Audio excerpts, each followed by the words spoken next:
नमस्कार दोस्तों, मैं रजत सिंह आप सबके सामने फिर से हाजिर हूँ वाक्यांश के एक शब्द की अगली कड़ी को लेकर के। हमने वाक्यांश के एक शब्द में कई सारे शब्दों को देखा था, ठीक है। और अब हम कुछ प्रश्नोत्तरों पे जाएंगे। ये प्रश्नोत्तर आरओ के एग्जाम में आए हैं। 20 प्रश्नों की श्रृंखला लेकर के आया हूँ। इस तरीके से लगभग 50 प्रश्न हम करेंगे। उसके बाद हम आगे बढ़ेंगे। आगे बढ़ के संभवतः हम विशेषण की तरफ चलेंगे, ठीक है। तो हम विशेषण देखेंगे और इस तरीके से हम 6 टॉपिक जो कि आरओ में आते हैं उसको हम खत्म करेंगे। इस प्लेटफॉर्म पर हम एक बार फिर से हिंदी की अगली श्रृंखला को लाए हैं। ये क्वेश्चंस वही क्वेश्चंस हैं जो आपके एग्जाम में आ चुके हैं, ठीक है। तो हम चलते हैं अपने क्वेश्चंस की, कंप्यूटर जिसे कहते हैं, क्वेश्चन को सामने रखा जाए। और पहला प्रश्न कंप्यूटर स्क्रीन पर शेयर। पहला प्रश्न क्या कह रहा है जी? कुछ खास शर्तों पर किसी कार्य को करने का समझौता। कुछ खास शर्तों पर किसी कार्य को करने का समझौता क्या होगा? संविदा।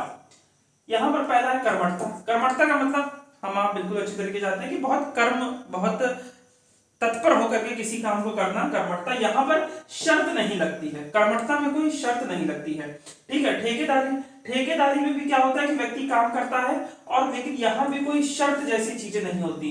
लेकिन यहां पर संविदा में क्या होता है कि शर्त जैसी चीजें लागू होती है। इसीलिए हमारा सही उत्तर क्या होगा? संविदा। अगले प्रश्न की तरफ बढ़ते हैं और अगला प्रश्न है अप्रमेय। किस वाक्यांश शब्द के लिए एक शब्द है अप्रमेय, ठीक है, जो तोला या मापा ना जा सके। कुछ प्रश्न ऐसे होंगे जो मैंने आपको बता दिया, कुछ प्रश्न ऐसे होते हैं कि जो आते हैं अलग से। जैसे अप्रमेय के बारे में मैंने नहीं बताया, तो इसीलिए मैं क्वेश्चन करवा रहा हूं कि जो क्वेश्चंस रह भी जाते हैं उनको हम अपने क्वेश्चन आंसर सेशन में डिस्कस कर सकें। जो तौला या मापा ना जा सके, ठीक है, इसके लिए जो शब्द प्रयोग होता है वो होता है अपरिमेय। मैथ में अक्सर हम लोग पढ़ते हैं, क्या होता है वो?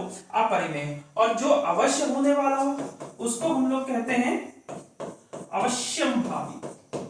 जो अवश्य होने वाला हो, जो अवश्य से अवश्य होना ही होना हो, ठीक है।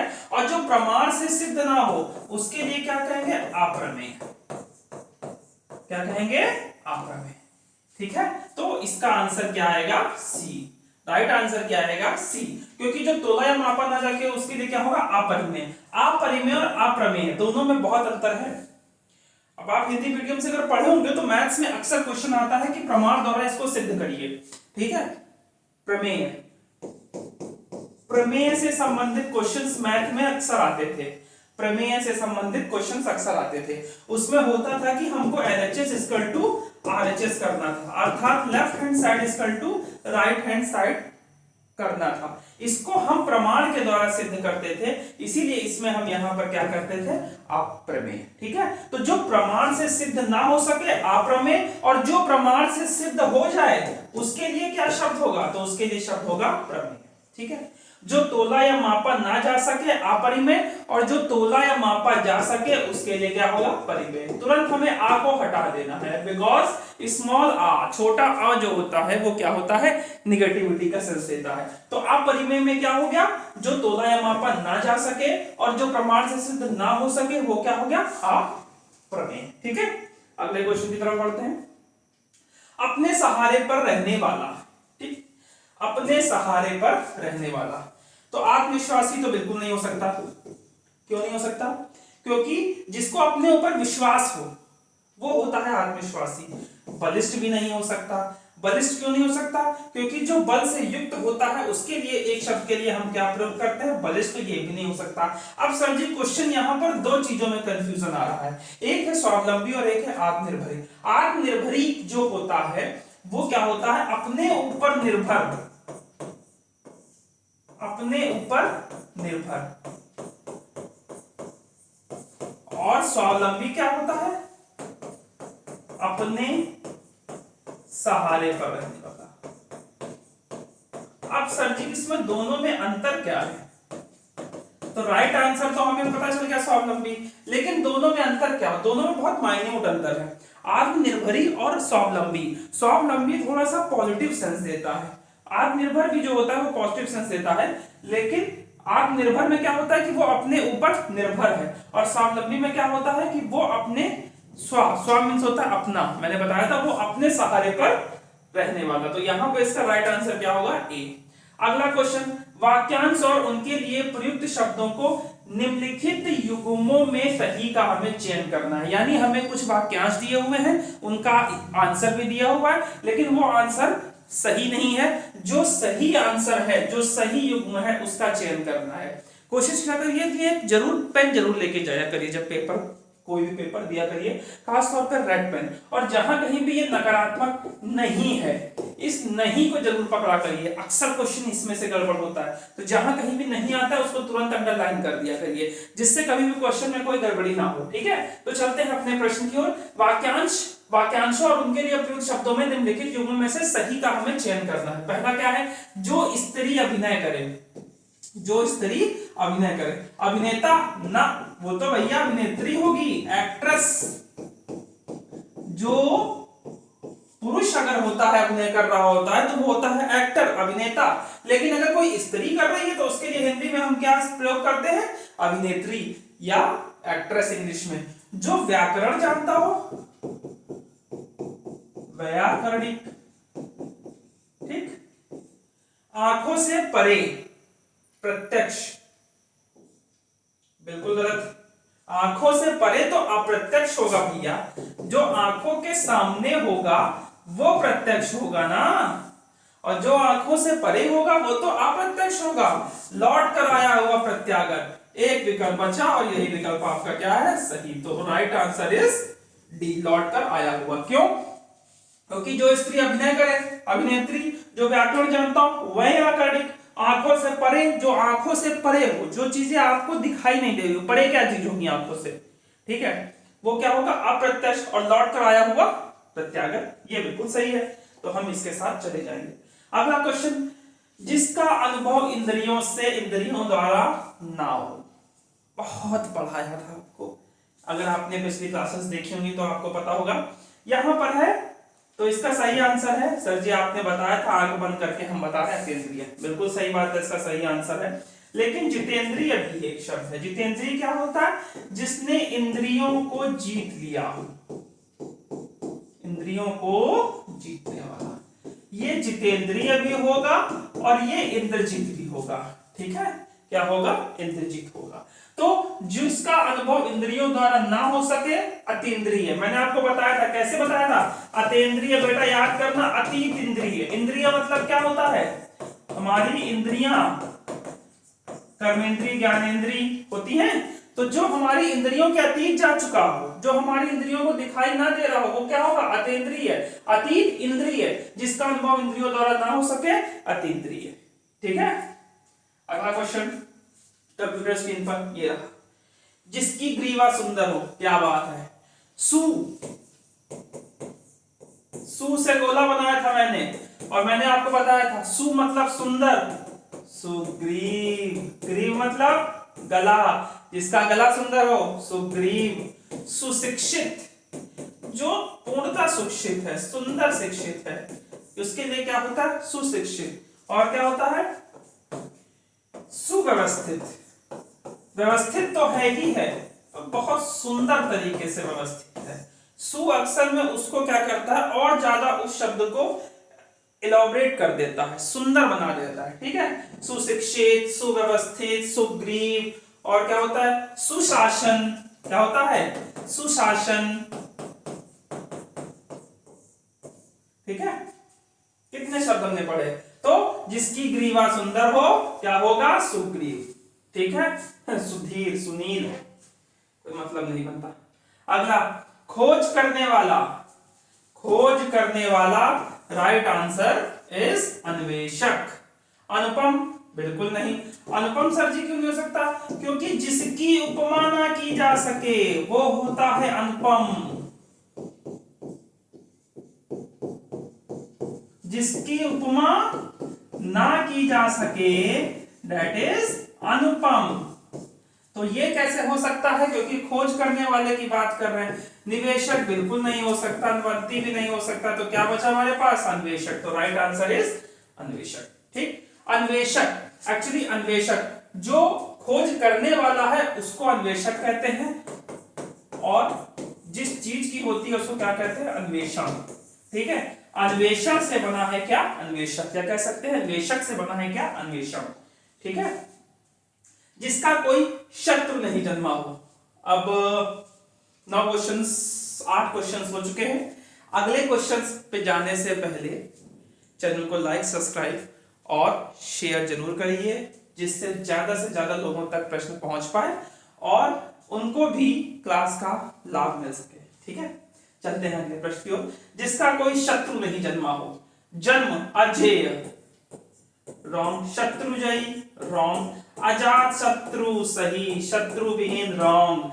अब यहां पर मैंने कहा था कि मैं केवल आपकी वोकैबुलरी मजबूत कराऊंगा। अगर आपकी वोकैबुलरी मजबूत है तो आप हिंदी में किसी भी शब्द के ऊपर जा सकते हैं। एक एक वाक्यांश नहीं रटाऊंगा। अब जिसका कोई शत्रु नहीं जन्मा हो, जन्म को पकड़िए आप।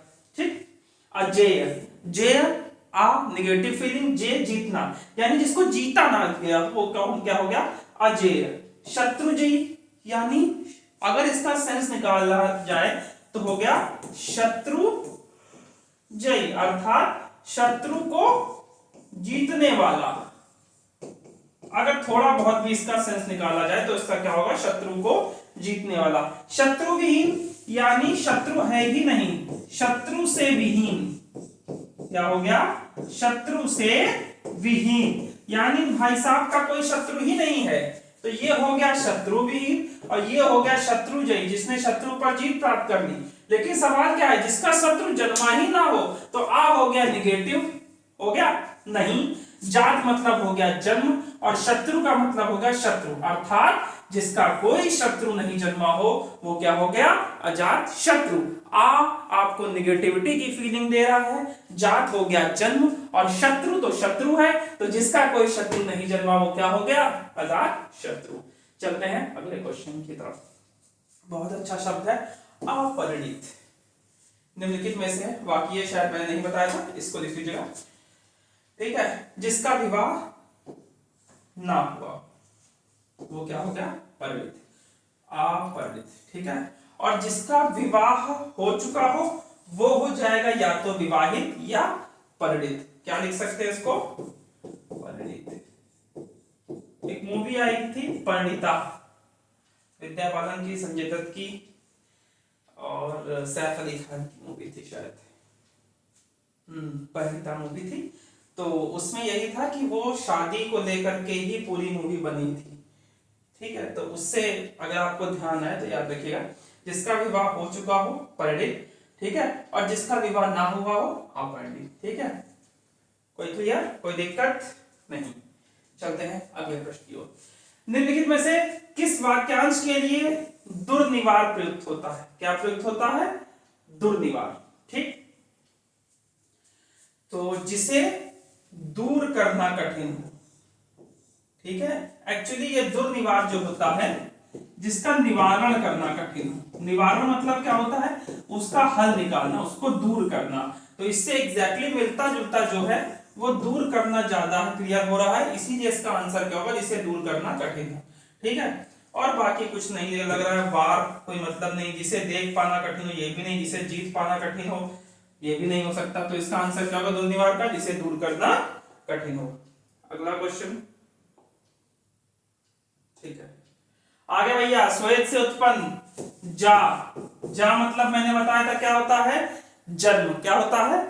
जन्म। जैसे अंडज, अंडज मतलब क्या होता है? अंडे से पैदा होने वाला। पंकज, पंकज में पंख मतलब क्या हो गया? कीचड़। ज मतलब जन्म अर्थात कमल। कीचड़ में कौन जन्म लेता है? पंकज। अंडज, जलज, जल में जन्म लेने वाला होता है। जा से मैंने आपको बताया था जा, जहां भी जा आए तो जा मतलब क्या हो गया? जन्म। ठीक है, उसी तरीके से आया स्वेद से उत्पन्न होने वाला, तो आंसर क्या होगा? स्वेद लगा दो और जन्म लेने के लिए ज हो गया स्वेदज। Answer is a. अंडज, अंड से जन्म लेने वाला। पिंडज, पिंड से जन्म लेने वाला। ठीक है, जा को आप सेंस पकड़िए और उससे आप आंसर पर पहुंचिए। मुझे लगता है जितना क्लास मैंने बताई है काफी क्वेश्चंस आ रहे होंगे और आप क्वेश्चंस जो मैंने पढ़ाए हैं सेम टू सेम भले ना हो, लेकिन आप अर्थ पकड़ करके आंसर तक तो पहुंच रहे होंगे। और यही प्रैक्टिस हमें लगातार करनी है। ये प्रैक्टिस अगर हमारी हो गई तो पेपर में आप 55 प्लस 50 आराम से हो जाएगा। ठीक है, परंपरा से चली आ रही बात, ठीक है, तो क्या होगा? अनुश्रुति। ठीक है, क्या होगा? अनुश्रुति। अगला क्वेश्चन, जिसके पास कुछ ना हो, जिसके पास कुछ ना हो, अक्षम बिल्कुल गलत। क्यों?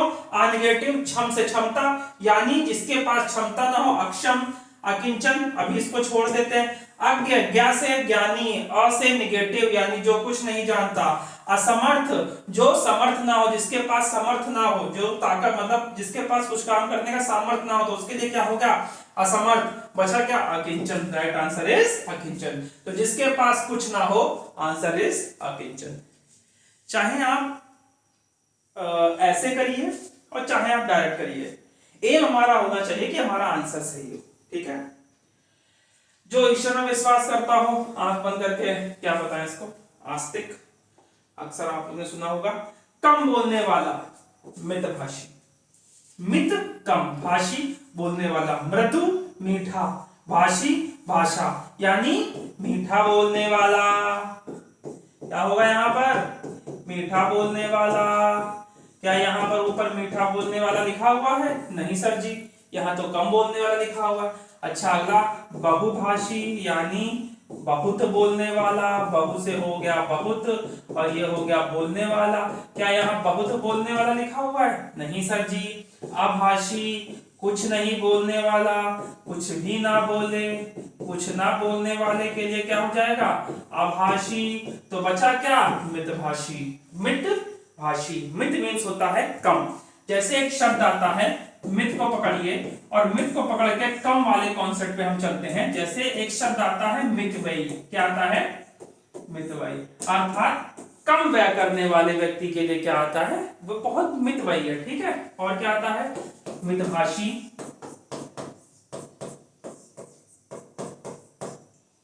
और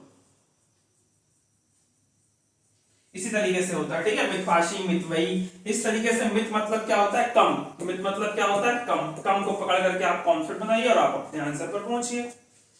अगला क्वेश्चन, जिसकी आशा ना की गई हो। कितनी बात की थी, अगर आपको 80% लाने हो या आपने तैयारी की हो, आपका मन हो कि आप तो फेल हो जाएंगे, लेकिन आपके आगे सीधे 90% बात की थी, याद आ रहा है? आशातीत, जो आशा के परे चला गया हो।